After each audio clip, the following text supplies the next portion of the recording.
प्रशांत देव का रुख कर लेते हैं, क्योंकि एनआईए की स्पेशल टीम उसको लेकर आ रही है और वो टीम उससे पूछताछ करेगी। तो सबसे पहले एनआईए हेडक्वार्टर ही लेकर टीम पहुंचेगी प्रशांत देव। किस तरह की सुरक्षा व्यवस्था है और कितने बजे तक उसकी लैंडिंग हो रही है यहां पर आज?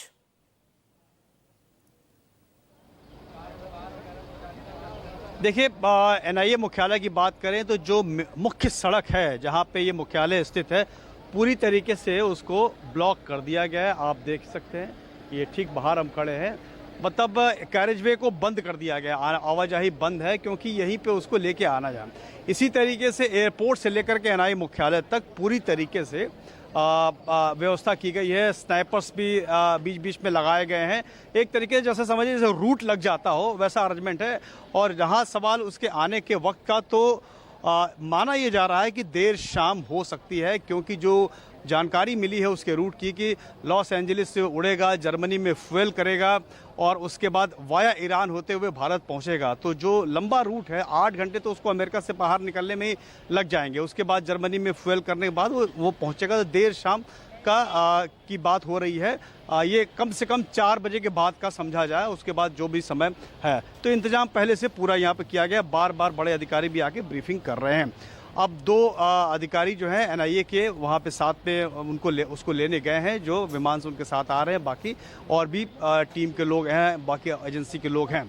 अब सवाल ये है कि तहव्वुर राणा भारत के लिए इतना महत्वपूर्ण क्यों है, और इन्वेस्टिगेशन एजेंसी एनआईए जिसके पास ये केस ट्रांसफ़र हो गया, वो उससे क्या जानना चाहेगी। देखिए, पूरे बात को समझिए तो इस मुंबई हमले में सबसे पहले तहव्वुर राणा भारत पहुंचता है और वो पूरा इंतजाम करता है, अपना दफ्तर खोलता है, पासपोर्ट ऑफिस है, और कई महीने यहाँ पर रहता है।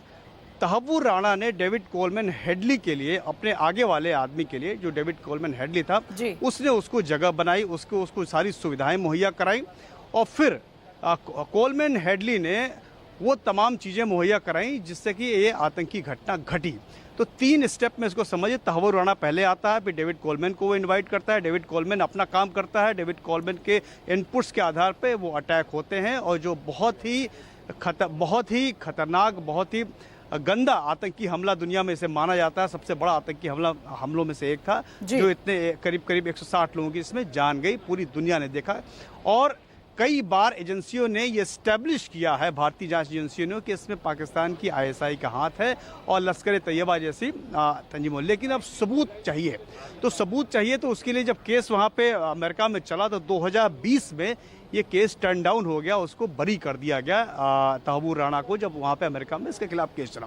लेकिन उसके बाद फिर से भारत सरकार की तरफ से एजेंसियों ने वहाँ पे अपील की। 2020 से फिर से केस रीओपन हुआ, और रीओपन होने के बाद उसको इसमें दोषी पाया गया, साजिश में। ठीक है प्रशांत, आपसे आगे भी बात करते रहेंगे। तो ये जो वापसी है उसकी भारत के लिए क्यों जरूरी है, ये बता रहे हैं प्रशांत देव।